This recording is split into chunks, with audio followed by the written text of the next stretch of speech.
Hello dear student, कैसे हैं आप? उम्मीद करते हैं स्वस्थ होंगे, मस्त होंगे, जहां होंगे अपनी लाइफ में व्यस्त होंगे। क्योंकि बोर्ड एग्जाम नजदीक आ रहा है तो अच्छे से प्रिपेयर करें।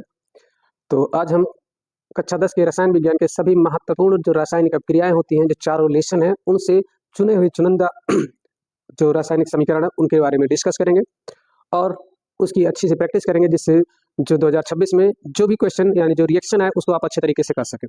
तो देखते हैं अगला रिएक्शन। देखिए, पहला रिएक्शन है आपका निम्न अभिक्रियाओं के समीकरण। निम्न अभिक्रियाओं के लिए संतुलित रासायनिक समीकरण लिखिए। यानी कि आपका समीकरण दिया रहेगा, यानी कैसे दे देगा, लेड नाइट्रेट को गर्म करते हैं तो उसका रिएक्शन आपको लिखना रहेगा, और उसको कैसे अगर वो लिखेंगे तो वो संतुलित है कि नहीं है ये भी आपको ध्यान रखना है। तो रिएक्शन आपका शब्दों में लिखा रहेगा, उसको आपको अंक मतलब उसके जो संकेत होते हैं उस संकेत में आपको लिखना रहेगा, यानी जिसके सिंबल होंगे उसी सिंबल में आपको लिखना रहेगा। जैसे लिखा रहेगा लेड नाइट्रेट को गर्म करते हैं, तो हम लेड नाइट्रेट यानी जो आपका सूत्र होगा PbNO3 का होल ट्वाइस, इसको गर्म करेंगे तो गर्म करने पर बनेगा lead oxide PbO plus 4 plus आपका बनेगा नाइट्रस ऑक्साइड और प्लस ऑक्सीजन। इस तरीके से आपको रिएक्शन भी मिल सकता है। अम्ल की सोडियम कार्बोनेट के साथ क्रिया कराते हैं, यानी एथेनोइक अम्ल जब सोडियम कार्बोनेट के साथ क्रिया करेगा तब क्या बनाता है। तो रिएक्शन भी आपका ऐसे ही दिया रहेगा कि एथेनोइक अम्ल, तो सबसे पहले आपको एथेनोइक अम्ल का सूत्र पता होना चाहिए कि CH3COOH, ये हो गया एथेनोइक अम्ल, यानी इसे हम एस्टिक अम्ल भी कहते हैं। इसकी क्रिया जब हम लोग कराते हैं सोडियम कार्बोनेट के साथ Na2CO3 के साथ जब कराएंगे तो बनता है सोडियम एसीटेट, यानी CH3COONA, और प्लस आपका हो जाएगा जल H2O और प्लस निकल जाएगा कार्बन डाइऑक्साइड। तो इस तरीके से आपका ये समीकरण बन जाता है। अब इसको हमें संतुलित करना है। सबसे पहले संतुलित करने के लिए हमें करना क्या होता है कि जितने भी धातु या अधातु होते हैं उनमें से ऑक्सीजन और हाइड्रोजन को छोड़ करके से सभी तत्वों को बैलेंस कर लेते हैं। सबसे अंत में क्या करते हैं, ऑक्सीजन और हाइड्रोजन को करते हैं। तो पहले देख लेते हैं, यहाँ पे आपका है कार्बन 1 है, 2 और एक यहाँ पे है 3। तो यहाँ पे भी देखिए 1 2 और एक यहाँ पे है 3, यानी हमारे पास जो कार्बन इसमें दिया है वो है हमारा बैलेंस। उसके बाद हम देखेंगे हाइड्रोजन, क्योंकि और कोई दूसरा तत्व आपका हो जाता है सोडियम। सोडियम यहाँ पे 2 है, यहाँ पे 1 है, इसका मतलब सोडियम डिसबैलेंस है, तो हम यहाँ पे आगे 2 बढ़ा लेते हैं। अब सोडियम की संख्या हो गई 2, यहाँ पे भी हो गई, लेकिन कार्बन आपका डिसबैलेंस हो गया। तो कार्बन कितना हो गया, 1 2 3, जबकि यहाँ पे हो गया 2 और 2 4 और 1 5 हो गए, डिसबैलेंस हुआ। तो यहाँ पे हम लोग क्या करते हैं, 2 बढ़ा लेते हैं। अब देखिए 2 दूनी 4, यानी 2 हो गया 2 4, ठीक है, और 1 हो गया 5, 2 और 2 4 और 1 यहाँ पे 5, सोडियम बैलेंस हो गया, कार्बन बैलेंस हो गया। अब हम हाइड्रोजन देख लेते हैं। तो हाइड्रोजन की संख्या यहाँ पे है 3 दूनी 6 और 2 8, यहाँ पे देखिए 3 दूनी 6 और 2 8, यानी हाइड्रोजन भी आपका बैलेंस हो गया। अब ऑक्सीजन देख लेते हैं, तो इसके आगे 2 रखा हुआ है, इसका मतलब ये 2 है और ये भी 2 है, यानी कि 2 और प्लस 2 4 और 4 3 7। यहाँ पे देखिए 2 और 2 4 और 1 5 और 5 2 7, यानी ये समीकरण आपका बैलेंस हो गया। तो इस तरीके से आपको ध्यान रखना होता है कि कौन सा समीकरण कैसे बैलेंस है कि नहीं है, ये चीज ध्यान रखना होता है। तो समीकरण भी आपको लिखना होता है, साथ ही साथ उसको बैलेंस भी करना होता है। तो ये चीज आप ध्यान रखें। आगे देख लेते हैं अगला समीकरण क्या है। जिंक की सिल्वर नाइट्रेट के साथ क्रिया, यानी जब हम जिंक की क्रिया कराते हैं सिल्वर नाइट्रेट से तो क्या बनेगा। जिंक की सिल्वर नाइट्रेट के साथ क्रिया कराने पर क्या प्राप्त होगा। देखिए जिंक यानी Zn जब क्रिया करेगा सिल्वर नाइट्रेट के साथ AgNO3, इसके साथ जब क्रिया कराएंगे तो बनेगा जिंक नाइट्रेट ZnNO3 का होल ट्वाइस और प्लस आपका बन जाएगा सिल्वर। समीकरण या तो ऐसे दिया रहेगा या तो शब्दों में दिया रहेगा, ये बैलेंस नहीं दिया रहेगा, आपको बैलेंस करना होगा स्वतः। तो बैलेंस करने के लिए सबसे पहले हम लोग क्या कर लेते हैं, देखिए जिंक धातु है, इसकी संख्या इधर 1 है, तो यहाँ पे भी हमें देखना है, वहां पे भी 1 है। अब दूसरा देखते हैं सिल्वर, यहाँ पे 1 है, यहाँ पे भी 1 है, लेकिन नाइट्रोजन की संख्या यहाँ 1 और यहाँ पे आगे 2 है, इसके आगे 2 लिखा हुआ है, इसका मतलब पीछे 2 लगा हुआ है, इसका मतलब इसकी संख्या 2 है और ऑक्सीजन की संख्या 6। तो एक काम करते हैं, यहाँ पे हम 2 बढ़ा लेते हैं। अगर यहाँ पे 2 बढ़ाएंगे तो नाइट्रोजन भी बैलेंस हो जाएगा और ऑक्सीजन की बैलेंस हो जाएगा, लेकिन सिल्वर बैलेंस नहीं। तो कर लेते हैं यहाँ पे 2, तो नाइट्रोजन हमारा बैलेंस हो गया, 2 उधर है 2 इधर हो गया, 3 दूनी 6 ऑक्सीजन हो गया, 3 दूनी 6 ऑक्सीजन हो गया, लेकिन सिल्वर डिसबैलेंस है, तो सिल्वर के लिए यहाँ पे हम आगे 2 बढ़ा लेते हैं। इस तरीके से हमारा ये समीकरण बैलेंस हो जाता है। तो इस तरीके से आपके समीकरण को बैलेंस करना होगा। आगे देखते हैं दूसरा क्वेश्चन क्या है हमारा, उसको देख लेते हैं। उम्मीद करते हैं समझ में आ रहा होगा। आगे देखिए दूसरा क्वेश्चन है आपका, सेकेंड क्वेश्चन जो है वो है आपका सोडियम सल्फेट विलयन की बेरियम क्लोराइड के साथ क्रिया, यानी सोडियम सल्फेट ये बेरियम क्लोराइड है, तो आपको ये सिर्फ दिया रहेगा, ये नहीं दिया रहेगा, या सिर्फ ये दिया रहेगा लेकिन बैलेंस नहीं रहेगा। तो हम यहाँ पे लिखते हैं, देखिए सोडियम सल्फेट Na2SO4, ये हो जाएगा sodium sulphate plus barium chloride BaCl2, ये हो गया बेरियम क्लोराइड। इनको जो हम लोग आपस में रिएक्ट कराते हैं तो बेरियम सल्फेट प्राप्त होगा और प्लस सोडियम क्लोराइड NaCl। अब सोडियम क्लोराइड आपका हो गया, तो सोडियम क्लोराइड जब आपका बन जाता है तो देखिए सोडियम क्लोराइड के बाद यानी NaCl। अब बैलेंस करना है आपको, तो सबसे पहले याद रखिए जब भी बैलेंस आपको करना होगा तो आपको ये चीज ध्यान रखना होगा कि हमें धातु और अधातु दोनों को लेफ्ट साइड और राइट साइड में उनकी संख्या बराबर होनी चाहिए, तब तो हमारा बैलेंस है। और लास्ट में हम लोग हाइड्रोजन और ऑक्सीजन को देखते हैं, यानी कि यहाँ पे ऑक्सीजन है तो इसके सबसे लास्ट में करेंगे, हाइड्रोजन तो यहाँ पे है नहीं। अब सोडियम की संख्या यहाँ पे 2 है, यहाँ पे 1 है, तो हम इसके आगे क्या करेंगे, 2 बढ़ा देंगे, सोडियम हमारा बैलेंस हो गया। सल्फर 1 है, यहाँ पे भी 1 है। बेरियम की संख्या यहाँ पे 1, यहाँ पे भी 1 है। क्लोरीन की संख्या यहाँ पे 2 है, तो हम लोगों ने इसमें आगे 2 बढ़ा दिया था, तो क्लोरीन में हमारा बैलेंस हो गया। अब ऑक्सीजन देख लेते हैं, ऑक्सीजन की संख्या यहाँ 4 है, तो यहाँ पे भी आपका 4 है, तो ये हमारा समीकरण बैलेंस हो गया। सिर्फ आपको क्या आगे सोडियम क्लोराइड के आगे 2 बढ़ाना था, तो ये आपका समीकरण संतुलित हो गया। आगे देख लेते हैं अगला क्वेश्चन।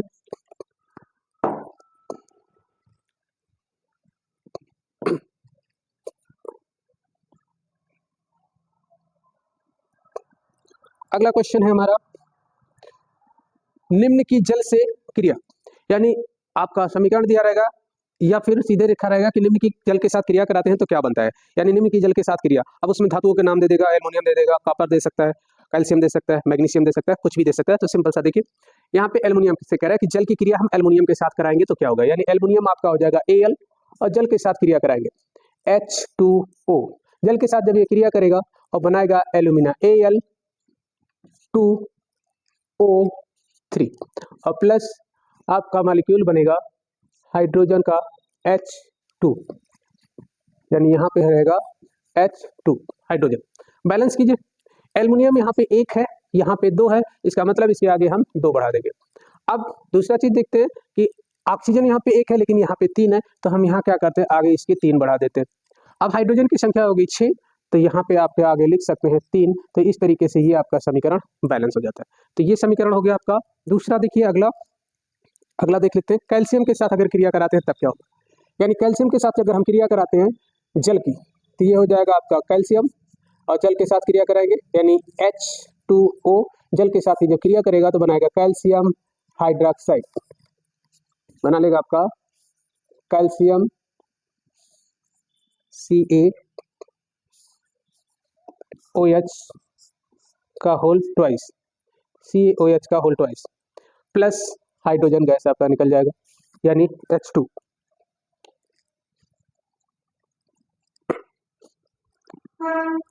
यानी आपका प्लस H2 hydrogen gas, H2 gas के फॉर्म में निकल जाएगा। अब देखिए यहाँ पे कैल्शियम आपका 1 है, यहाँ पे भी कैल्शियम 1 है, लेकिन यहाँ पे आपका ऑक्सीजन कितना 1 है, लेकिन यहाँ ऑक्सीजन 2 है, तो आगे इसके हमें 2 बढ़ा देना है। आगे 2 बढ़ा देंगे तो ऑक्सीजन की मात्रा हो जाएगी 2, लेकिन हाइड्रोजन की मात्रा हो जाएगी 4, तो यहाँ पे देखिए 2 दूनी 4 और 2 यहाँ पे है, यानी 2 ये हो गया और 2 ये हो गया, मिलकर के 4 बना लेते हैं। तो इस तरीके से आपका हाइड्रोजन भी बैलेंस हो जाता है। आगे देखते हैं अगला रिएक्शन।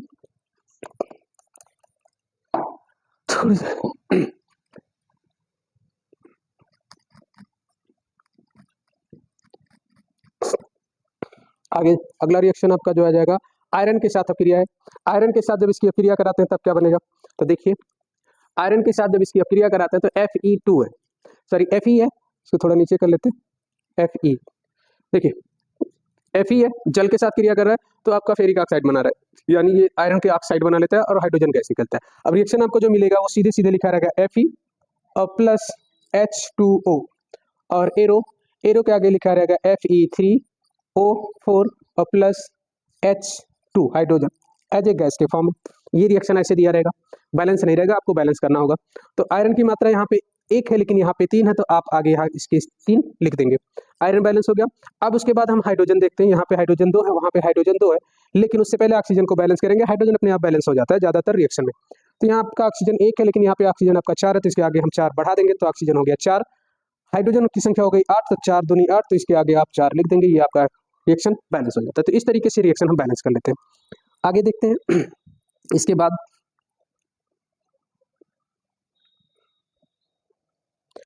अगला रिएक्शन आपका जो है वो कह रहा है निम्नलिखित अपक्रियाओं यानी निम्न अपक्रियाओं के लिए संतुलित रासायनिक समीकरण लिखिए। अब यहाँ पे आपका रिएक्शन दूसरा आ गया, इस तरीके से आपको बोर्ड एग्जाम में रिएक्शन मिलेंगे। ये कैल्शियम हाइड्रोक्साइड, इसके लिए आपको सूत्र पता होना अनिवार्य है। अगर आपको सूत्र नहीं पता रहेगा तो आप रिएक्शन नहीं कर पाएंगे, इसलिए सूत्र जरूर याद रखें। केमिस्ट्री में सूत्र का बहुत ज़्यादा महत्व है। अगर आपको सूत्र नहीं आएगा तो आप रिएक्शन नहीं कर पाएंगे, ये चीज़ आप ध्यान से समझें और इसे याद कर लें। तो कैल्शियम हाइड्रोक्साइड का सूत्र हो जाता है CaOH का होल ट्वाइस, ये हो गया कैल्शियम हाइड्रोक्साइड, जिसे बुझा हुआ चूना कहते हैं। कैल्शियम हाइड्रोक्साइड की क्रिया कराई जा रही है कार्बन डाइऑक्साइड के साथ, यानी CO2, हो गया कार्बन डाइऑक्साइड। इनके साथ क्रिया करके क्या बनाता है, तो इनके साथ क्रिया करके बहुत सिंपल रिएक्शन होता है, क्योंकि सब कुछ दिया रहता है, खाली सूत्र आपको लिखना होता है। कैल्शियम हाइड्रोक्साइड हो गया CaOH का whole twice, carbon dioxide CO2 हो गया, बना रहा है कैल्शियम कार्बोनेट। कैल्शियम कार्बोनेट का सूत्र हो जाएगा CaCO3 और प्लस आपका जल बन जा रहा है, यानी H2O, ये सूत्र हो गया, सिंपल सा। अब बैलेंस करना है आपको, तो देखिए यहाँ पे कैल्शियम की संख्या 1 है, यहाँ पे भी कैल्शियम की संख्या 1 है, यहाँ पे कार्बन की संख्या 1, यहाँ पे भी कार्बन की संख्या 1 है। अब यहाँ हम दूसरी बात कर लेते हैं कि हाइड्रोजन की संख्या, यहाँ पे ऑक्सीजन की देख लेते हैं। ऑक्सीजन की संख्या 2 है और 2 4, यहाँ पे देखो 3 और 1 4, यानी ऑक्सीजन भी बराबर है, हाइड्रोजन की संख्या 2, हाइड्रोजन की संख्या 2, तो ये हमारा समीकरण पहले से ही बैलेंस हो गया। अगर आप समीकरण लिखते हैं तो बैलेंस समीकरण हो जाता है। अगला देख लेते हैं आगे का रिएक्शन। देखिए दूसरा रिएक्शन है आपका जिंक की क्रिया कराते हैं, Zn, यानी जिंक क्रिया करता है सिल्वर नाइट्रेट के साथ। सिल्वर नाइट्रेट के साथ क्रिया करेगा और बनाएगा जिंक नाइट्रेट और सिल्वर। तो सबसे पहले जिंक को किससे लिखते हैं, Zn, जिंक को लिखा जाएगा Zn और प्लस सिल्वर नाइट्रेट मतलब AgNO3, सिल्वर नाइट्रेट। इसके साथ जब क्रिया करेंगे तो ये क्या होगा, सिल्वर अलग हो जाएगा और जिंक नाइट्रेट बन जाएगा, यानी ZnNO3 का होल ट्वाइस, ये हो गया जिंक नाइट्रेट और प्लस सिल्वर यानी Ag अलग हो गया, लेकिन बैलेंस नहीं। एक क्वेश्चन बैलेंस करते हैं, यहाँ पे जिंक आपका 1 है, यहाँ पे भी जिंक 1 है, लेकिन सिल्वर यहाँ पे 1 है, यहाँ पे भी 1 है, लेकिन नाइट्रोजन यहाँ पे 2 है, यहाँ पे 1 है, तो इसके आगे हम 2 बढ़ा देंगे। आगे 2 बढ़ा दिए तो नाइट्रोजन 1 हो गया, ऑक्सीजन की संख्या जो होगी 6 होगी, तो नाइट्रोजन 2 हो गया, ऑक्सीजन 3 दूनी 6 हो गया, लेकिन सिल्वर यहाँ पे 2 हो गया, तो इसके आगे हम 2 बढ़ा देते हैं, तो ये हो गया हमारा बैलेंस। दूसरा रिएक्शन अगर आप देखें सेकेंड, तो सेकेंड रिएक्शन इसका अगला,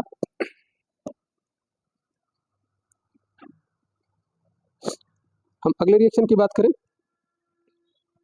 देखिए अगले रिएक्शन में कह रहा है जिंक सल्फ्यूरिक अम्ल के साथ क्रिया करता है, यानी जिंक लेंगे और सल्फ्यूरिक एसिड यानी H2SO4, इसके साथ क्रिया करेगा तो बनाएगा जिंक सल्फेट, ZnSO4 और प्लस क्या निकल जाएगा, हाइड्रोजन H2। अब देखो जिंक यहाँ पे 1 है, यहाँ पे भी 1 है, सल्फेट 1 है यानी सल्फर 1 है, सल्फर 1 है, ऑक्सीजन 4 है, ऑक्सीजन 4 हो गए, हाइड्रोजन 2 है, हाइड्रोजन 2 है, तो ये समीकरण ऑलरेडी आपका सिर्फ लिखना है, बैलेंस ऑलरेडी हो जाता है, इसको बैलेंस करने की आवश्यकता नहीं, पहले से ही बैलेंस है, तो ये आपका समीकरण हो जाता है। आगे अगला देखा जाए, नेक्स्ट इक्वेशन आपका जो है,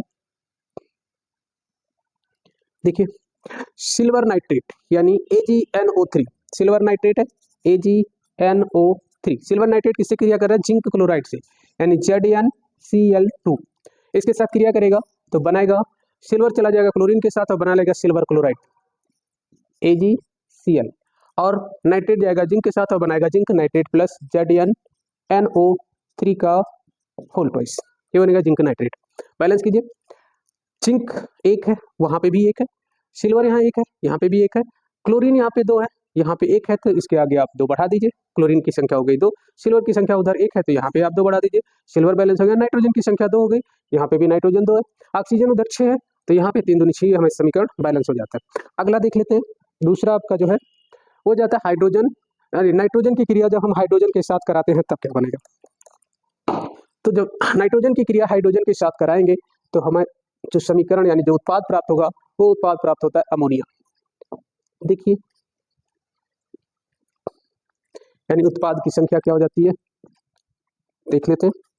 देखिए नाइट्रोजन यानी N2 और प्लस हाइड्रोजन यानी H2, ये है क्रिया कराते हैं, बनता है अमोनिया। अमोनिया का सूत्र आपको पता होना चाहिए NH3, यानी यहाँ नाइट्रोजन 2 है, यहाँ पे 1 है, यहाँ हाइड्रोजन 2 है, यहाँ पे हाइड्रोजन 3 है, अगर हम इसके आगे 2 बढ़ा लेते हैं तो नाइट्रोजन हमारा बैलेंस हो जाएगा, यानी 2 इधर हो गया, 2 उधर, हाइड्रोजन जो आपका वो 6 हो गया, यहाँ पे 2 है तो इसके आगे हम 3 बढ़ा देंगे, तो ये हमारा हाइड्रोजन बैलेंस हो जाता है। तो इस तरीके से आपका नाइट्रोजन और हाइड्रोजन की क्रिया से अमोनिया प्राप्त हो जाता है। इस क्रिया को हम हाइबर विधि भी कहते हैं, यहाँ पे मॉलिब्डेनम और आयरन की उपस्थिति होती है, कुछ टेम्परेचर लेकर के बनाया जाता है। अगला देखिए, अगला है आपका बेरियम क्लोराइड सोडियम सल्फेट के साथ क्रिया करते हैं। बेरियम क्लोराइड का सूत्र BaCl2 और प्लस सोडियम सल्फेट यानी Na2SO4, सोडियम सल्फेट हो गया, एक्सचेंज होगा, यहाँ पे रिएक्शन करने के बाद जो बनेगा सल्फेट जाएगा बेरियम के साथ और क्लोरीन जाएगा सोडियम के साथ, तो यहाँ बनेगा बेरियम सल्फेट BaSO4 और प्लस बनेगा सोडियम क्लोराइड NaCl। बहुत इंपॉर्टेंट रिएक्शन है, कई बार पूछा गया, हर जगह प्रतिस्थापन क्रिया भी इसे कहते हैं। तो याद रखिए क्लोरीन की संख्या यहाँ पे 2 है, सोडियम की संख्या 2 है, तो आगे यहाँ पे आप 2 बढ़ा लीजिए, ऑलरेडी आपका बैलेंस हो गया रिएक्शन। तो बहुत सिंपल होता है। आगे देख लेते हैं। इसके बाद इससे ज़्यादा बोर्ड एग्जाम में रिएक्शन नहीं पूछे गए, ये चीज़ आप याद रखिए। जितने रिएक्शन आपको बताया जा रहा है, अगर आप इनकी प्रैक्टिस कर लेते हैं तो बोर्ड एग्जाम में आपको रिएक्शन से रिलेटेड कोई भी समस्या नहीं आएगी, ये चीज़ आप ध्यान रखें। ये आपकी अच्छी तैयारी है, अगर आप करते हैं तो आप इसमें अच्छे नंबर गेन कर सकते हैं। देखिए यहाँ पे रिएक्शन थोड़ा मिस्टेक है, इसको छोड़ देते हैं।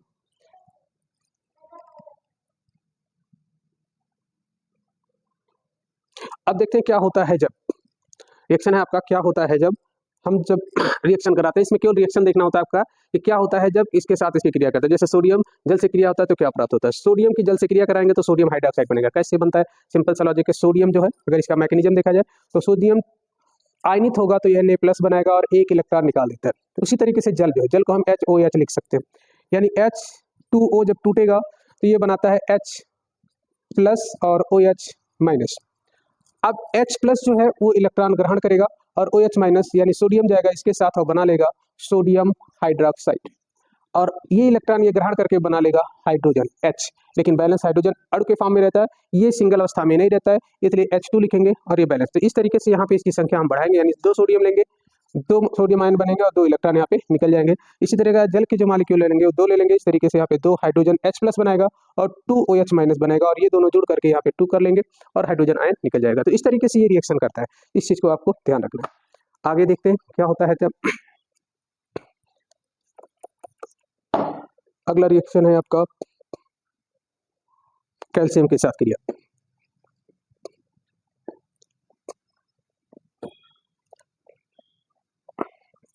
अगर हम कैल्शियम के साथ क्रिया कराते हैं तो कैल्शियम के साथ जब क्रिया कराएंगे कैल्शियम जल की, तो कैल्शियम हाइड्रोक्साइड बनाएगा, यानी कि ये जो H+ OH- टूटता है, ये आपस में संयोग करके ये योगात्मक क्रिया देगा और कैल्शियम हाइड्रोक्साइड यानी कि जो बिना बुझा चूना है वो जल के साथ क्रिया करके बुझा हुआ चूने में बदल जाता है और ऊष्मा उत्पन्न होती है। तो ये रिएक्शन इंपॉर्टेंट रिएक्शन है, याद रखें, ये मोस्ट इंपॉर्टेंट रिएक्शन है, ये भी बोर्ड एग्जाम में कई बार पूछा गया है।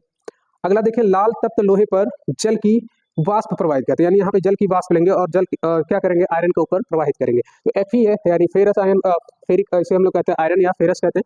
इसके साथ जब जल की क्रिया करता है तो बनाता है फेरिक ऑक्साइड बनाएगा, यानी कि आयरन के, यानी कि आयरन का ऑक्साइड बनाता है और हाइड्रोजन गैस निकल जाता है और ये चीज़ बदल जाता है। तो ये रिएक्शन याद रखें। उसके बाद कह रहा है एथेनॉल की क्रिया, यानी एथेनॉल शांत सल्फ्यूरिक अम्ल के साथ क्रिया करता है तब क्या बनाता है। एथेनॉल की शांत सल्फ्यूरिक अम्ल के साथ क्रिया यानी अधिक में 443 केल्विन ताप पर गर्म करते हैं तब क्या होता है। तो ये एथेनॉल है, यानी अपचयन हो जाएगा। एथेनॉल को हम ऐसे लिख सकते हैं स्ट्रक्चर के फॉर्म में, अलग अलग हाइड्रोजन के साथ इसको हम ऐड कर लेंगे।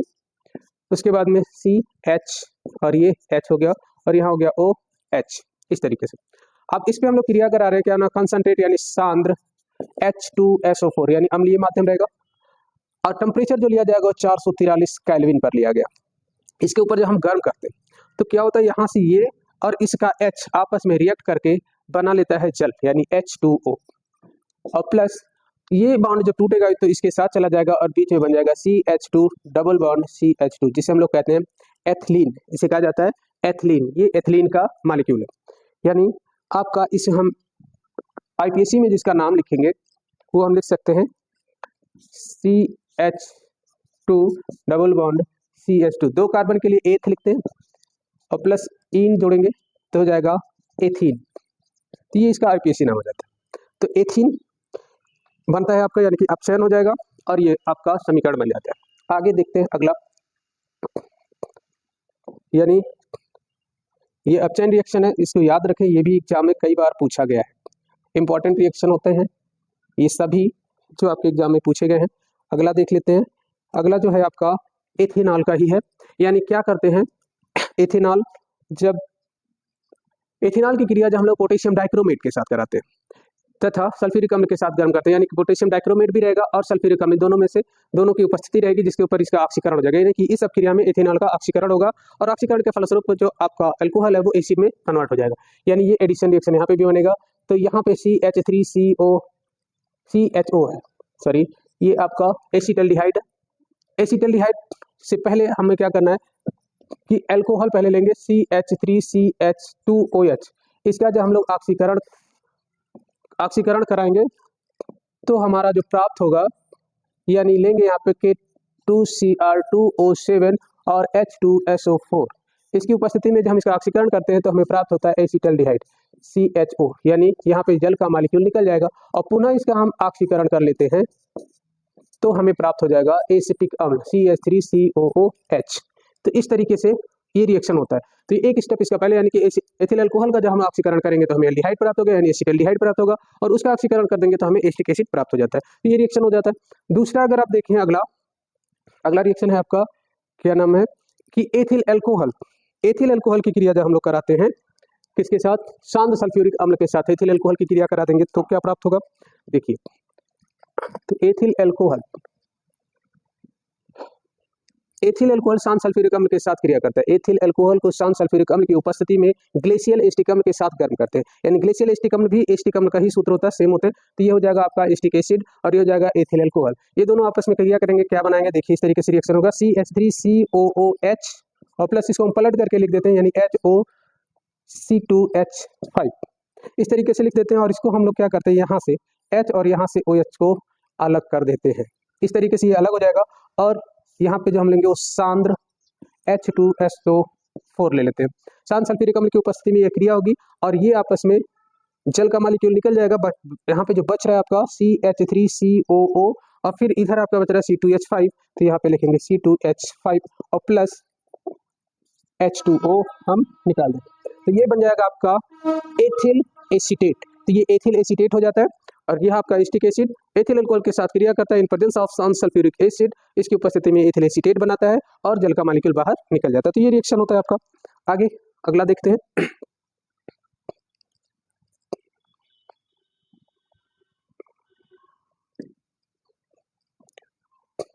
नेक्स्ट रिएक्शन है आपका सातवां रिएक्शन में देखिए क्या है, कह रहा है एसिटिक अम्ल की क्रिया सोडियम बाइकार्बोनेट से कराई जाती है। एसिटिक अम्ल की क्रिया सोडियम बाइकार्बोनेट के साथ कराएंगे तो क्या प्राप्त होगा, यानी एसिटिक एसिड यानी CH3COOH, ये एसिटिक एसिड है। सोडियम बाइकार्बोनेट यानी NaHCO3, तो देखिए जहां पे भी कार्बोनेट रहेगा वो आपका कार्बन डाइऑक्साइड निकालेगा। तो यहाँ पे ये क्रिया होती है, सोडियम जो जाएगा इतने के साथ सोडियम जुड़ जाएगा और बना जाएगा सोडियम एसीटेट CH3COONA, ये हो गया सोडियम एसीटेट। अब बचा आपके यहाँ से हाइड्रोजन और एक ऑक्सीजन यहाँ से और हाइड्रोजन मिल करके बना लेंगे जल, यानी H2O प्लस एक कार्बन बचा, दो ऑक्सीजन यहाँ बचा जो मिल करके बनाएंगे कार्बन डाइऑक्साइड। तो इस तरीके से ये रिएक्शन होगा, यानी एसिटिक एसिड जब क्रिया करेगा सोडियम बाइकार्बोनेट के साथ तो आपका जो बनाता है वो बना लेगा सोडियम एसीटेट बनाएगा और जल बनाएगा, कार्बन डाइऑक्साइड बना लेता है। तो इस तरीके से ये रिएक्शन कंप्लीट हो जाता है। आगे देखते हैं अगला,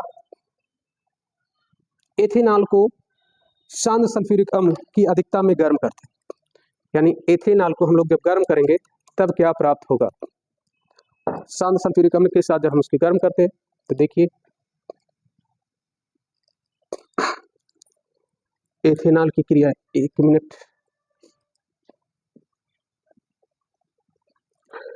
एथेनॉल यानी एथेनॉल को शांत सल्फ्यूरिक अम्ल की अधिकता के साथ 160 से 170 डिग्री सेंटीग्रेड तक जब गर्म करते हैं तो क्या प्राप्त होता है। तो यहाँ पे भी इसका ऑप्शन हो जाएगा, यानी कि गर्म करेंगे तो जल का मॉलिक्यूल निकल जाएगा, यानी ये बन जाएगा CH, इसको हम ऐसे लिख सकते हैं CH3 या HCH2 और CH2OH, इस तरीके से लिख सकते हैं। जब इसको हम लोग गर्म कर देंगे इन प्रेजेंस ऑफ 160 से 170 डिग्री सेंटीग्रेड और शांत सल्फ्यूरिक अम्ल की उपस्थिति, यानी टेम्परेचर याद रखना है 160 से 170 डिग्री सेंटीग्रेड लेना है और सांद्र H2SO4 लेना है, इनकी उपस्थिति में गर्म करेंगे तो यहाँ से OH और इसका H निकल जाएगा और बना लेगा जल, यानी H2O बन जाएगा और प्लस जो आपका ये दो मॉलिक्यूल बचे इसको हम यहाँ बीच में लिख देते हैं CH2 सिंगल बॉन्ड CH2, लेकिन कार्बन बैलेंस नहीं है, इसकी बैलेंस कंप्लीट करने के लिए यहाँ पे डबल बॉन्ड लगा देंगे और इस तरीके से ये बन जाएगा आपका एथीन, यानी इसे हम लोग कहते हैं एथिलीन। तो ये एथिलीन प्राप्त होता है। याद रखें टेम्परेचर मायने रखता है, क्योंकि अलग अलग टेम्परेचर पर ये रिएक्शन होता है, तो टेम्परेचर नहीं याद रखेंगे तो पता चलेगा बनना कुछ और था और बन कुछ और गया।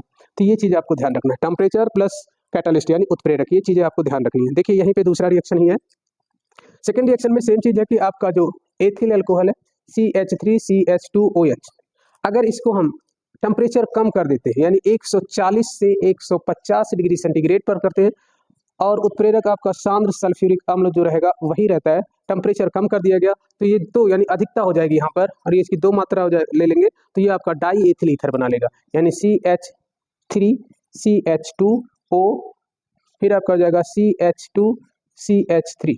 तो इस तरीके से ये डाई एथिल ईथर बना लेता है। याद रखें कैसे बनेगा उसके भी अभी बताते हैं। ये हो जाएगा आपका CH2CH3।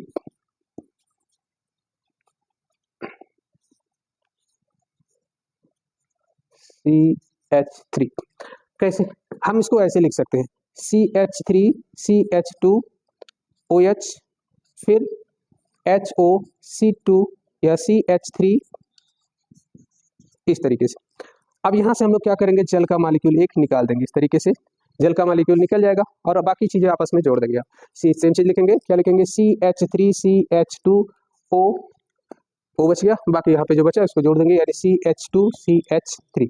इस तरीके से आपको डाइएथिल ईथर प्राप्त हो जाएगा और यहाँ पे जल का मॉलिक्यूल हम निकाल देते हैं H2O। तो जल का मॉलिक्यूल आपका निकल जाएगा, H2O निकाल देते हैं। तो ये समीकरण आपका हो जाता है। उम्मीद करते हैं समझ में आ गया होगा। आगे देखते हैं।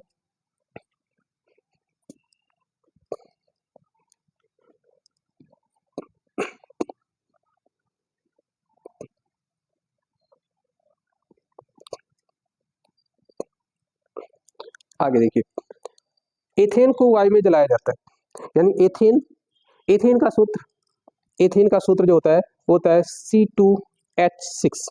अगर एथेन को हम लोग दहन करते हैं यानी जलाते हैं, जलाने के लिए हमें चाहिए ऑक्सीजन O2, और जलेगा तो ये क्या बनेगा, हाइड्रोकार्बन है। तो हाइड्रो और कार्बन यानी हाइड्रोजन से आपका हाइड्रोजन अलग हो जाएगा, कार्बन डाइऑक्साइड के रूप में निकल जाएगा, यानी कार्बन में जाएगा कार्बन डाइऑक्साइड और हाइड्रोजन कन्वर्ट हो जाएगा जल में। बैलेंस कर लीजिए, 2 कार्बन है तो आगे 2 बढ़ाइए। हाइड्रोजन की संख्या कितनी है, 6 है, तो यहाँ पे आप 3 लिख लीजिए। अब देखिए क्या बैलेंस है, ऑक्सीजन की संख्या 2 दूनी 4 3 7 हो गए, तो 7 नहीं होगा, तो यहाँ अगर आप 7 लिखते हैं तो फिर आपका कार्बन डाइऑक्साइड बैलेंस क्या नाम है, ऑक्सीजन 2 दूनी 4 और ये हो जाएगा आपका 3 7 14 हो गया। तो कैसे बैलेंस करेंगे, तो कार्बन की संख्या यहाँ पे और बढ़ाइए, 2 दूनी 4 हो गया, तो यहाँ पे कार्बन आप करिए 4 यानी 4 हो गया। अब हाइड्रोजन को बैलेंस करने से पहले ऑक्सीजन देखिए कितना हो जा रहा है, 4 दूनी 8, यहाँ पे है 14, तो क्या करेंगे, ऑक्सीजन बैलेंस कर हाइड्रोजन बैलेंस के 6 दूनी 12, तो यहाँ पे आप 6 लिखिए, 6 लिख देते हैं। अब ऑक्सीजन की संख्या कितनी होगी, 6 और इधर हो गया 8, 8 6 14, 7 दूनी 14। तो ये तरीके से आपका जो है समीकरण बैलेंस हो जाता है। तो याद रखें समीकरण आपको बैलेंस करके चलना रहता है। याद इस चीज़ को कैसे बैलेंस करना है, प्रैक्टिस करेंगे जितना उतना ज़्यादा आपके लिए बेहतर रहेगा। अगला रिएक्शन देख लेते हैं। अगला रिएक्शन है आपका कि सोडियम ऑक्साइड यानी Na2O, सोडियम ऑक्साइड की क्रिया हम लोग कराते हैं। सोडियम ऑक्साइड क्रिया करता है जल के साथ, यानी सोडियम ऑक्साइड की जल के साथ क्रिया कराते हैं तो क्या बनेगा, सोडियम हाइड्रोक्साइड बनेगा। बहुत सिंपल है, कैसे बनेगा, तो ये टूट जाएगा और बाद में जुड़ जाता है, योगात्मक क्रिया देगा। सोडियम हाइड्रोक्साइड बैलेंस देख लीजिए है, 2 सोडियम इधर 2 सोडियम इधर हो गया, हाइड्रोजन यहाँ पे 2 है, इसके आगे 2 लिखा है, 2 हो गया। ऑक्सीजन आपके कितने, 2, 1 और 2, यहाँ पे भी 2 है, तो ये आपका समीकरण बैलेंस हो गया। तो यानी कि जब सोडियम ऑक्साइड की क्रिया जल के साथ कराते हैं तो सोडियम हाइड्रोक्साइड यानी कास्टिक सोडा प्राप्त होता है। अगला देख लेते हैं plaster of Paris. Plaster of Paris है, प्लास्टर ऑफ पेरिस को जब भी आप क्या करेंगे, जल के साथ क्रिया कराएंगे तो ये जिप्सम में कन्वर्ट हो जाता है। तो प्लास्टर ऑफ पेरिस का आपको सूत्र पता होना चाहिए, plaster of Paris CaSO4.12H2O, hemihydrate कहते हैं इसको। जब इसकी जल के साथ क्रिया कराते हैं 3/2 यानी कि इतना लेते हैं H2O का मॉलिक्यूल, ताकि ये कंप्लीट 2 अणु में कन्वर्ट हो जाए। इनके साथ जब क्रिया करेगा तो सिंपल सा लॉजिक है कि जिप्सम में आपका कन्वर्ट हो जाएगा CaSO4.2H2O, ये बना लेता है जिप्सम। यानी प्लास्टर ऑफ पेरिस जल के साथ क्रिया करके एक कठोर पदार्थ बनाता है जिसको हम लोग जिप्सम कहते हैं, तो ये जिप्सम बना लेता है। अगला देख लीजिए, अगला रिएक्शन क्या है, याद रखिए जितने भी क्वेश्चन आपको बताए जा रहे हैं ये बोर्ड एग्जाम के लिए मोस्ट इंपॉर्टेंट है और इससे बाहर का कुछ नहीं पूछा जाता, इतना आप तैयार कर लें तो जितने रिएक्शन हैं आपके जो बोर्ड एग्जाम से रिलेटेड हैं वो सारे आपको मिल जाएंगे और सब आप अच्छे से कर लेंगे। तो केमिस्ट्री में आपके पूरे पूरे नंबर मिल जाएंगे। अब देखिए कह रहा सोडियम क्लोराइड के संतृप्त जलीय विलयन में अमोनिया गैस तथा कार्बन डाइऑक्साइड गैस प्रवाहित की जाती है। तो क्या करते हैं, देखिए तो यहाँ पे आपका है अमोनिया और जल के साथ क्रिया करेगा तो एडिशन रिएक्शन देगा, यानी ये बना लेगा अमोनियम हाइड्रोक्साइड, यानी अमोनिया NH3 क्रिया कर रहा है किसके साथ, जल के साथ, H2O के साथ, एडिशन रिएक्शन देगा, जुड़ जाएगा, यानी इसको हम NH3 और प्लस HOH लिखेंगे। देखिए 3 और 1 4 OH जुड़ गया सिंपल सा, तो बनेगा NH4OH, ये बन गया अमोनियम हाइड्रोक्साइड।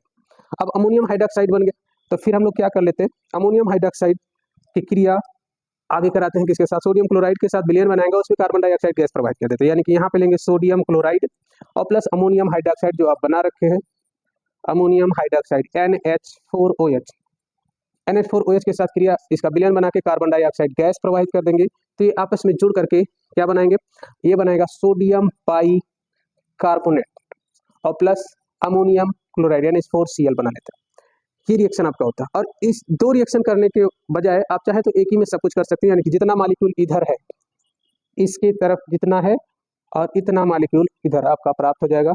यानी एक साथ भी आप इसको कर सकते हैं। जैसे सोडियम क्लोराइड ले लीजिए NaCl प्लस अमोनिया ले सकते हैं, NaH3 अमोनिया लेते हैं।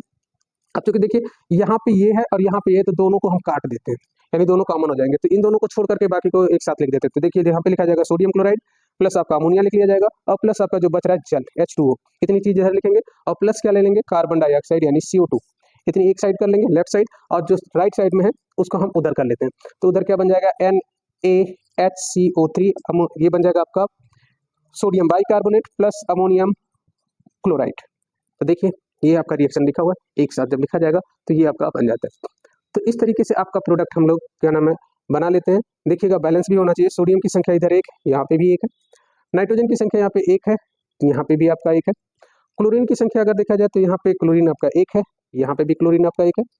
अब आते हैं हम लोग क्या नाम है, ऑक्सीजन यहाँ पे कितना है, 1 2 3 हो गया, यहाँ पे ऑक्सीजन 3 हो गया। हाइड्रोजन की संख्या काउंट कर लेते हैं, 3 2 5, यहाँ पे देखिए 4 और 1 5। तो इस तरीके से आपका समीकरण संतुलित हो जाता है। तो समीकरण भी आपका संतुलित है और रिएक्शन भी आपका हो जाता है। अगला देखते हैं, लास्ट है, लास्ट रिएक्शन जो है आपका वो कह रहा है कि शुष्क कैल्शियम हाइड्रोक्साइड की क्रिया क्लोरीन गैस से कराते हैं। यानी हमें यहाँ पे क्रिया जो करानी है कैल्शियम हाइड्रोक्साइड की, वो शुष्क शुष्क क्लोरीन के साथ, यानी क्लोरीन गैस लेंगे उस पर प्रवाहित करेंगे और जो प्रोडक्ट प्राप्त होगा उसको देखते हैं। तो देखिए क्या है, कैल्शियम हाइड्रोक्साइड, थोड़ा ऊपर कर लेते हैं इसको, कैल्शियम हाइड्रोक्साइड यानी CaOH, ये हो गया कैल्शियम हाइड्रोक्साइड। इस पे क्लोरीन गैस प्रोवाइड करेंगे यानी Cl2, तो इनके साथ ये जुड़ेगा यानी रिएक्ट करेगा और कैल्शियम ऑक्सीक्लोराइड बना लेता है, CaOCl2 और प्लस H2O। तो कैल्शियम ऑक्सीक्लोराइड जिसे हम लोग विरंजक चूर्ण भी कहते हैं, ये बन जाता है आपका। तो विरंजक चूर्ण बनाने की एक विधि भी है, तो इस चीज को आपको याद रखना है। इतने रिएक्शन आपके हैं जो मोस्ट इंपॉर्टेंट थे, तो आपके हाई स्कूल के केमिस्ट्री के जो है, इससे बाहर का कोई रिएक्शन आपसे नहीं मिलेगा, ये याद रखिए। इतना इंपॉर्टेंट रिएक्शन है ये जितने रिएक्शन आपको बताया गया, अगर ये रिएक्शन आप तैयार कर लेते हैं तो बोर्ड एग्जाम 2026 में जो भी क्वेश्चन आपको मिलेगा, जो रिएक्शन मिलेंगे केमिस्ट्री के, वो इन्हीं में से आपको मिल जाएंगे और आपको आसानी से आंसर मिल जाएगा। तो इस तरीके से आप इसको प्रैक्टिस करें और अच्छे से तैयार करें। अगर ये वीडियो आपको पसंद आए तो लाइक करें, कमेंट करें, शेयर करें और चैनल को सब्सक्राइब करें। थैंक यू, धन्यवाद।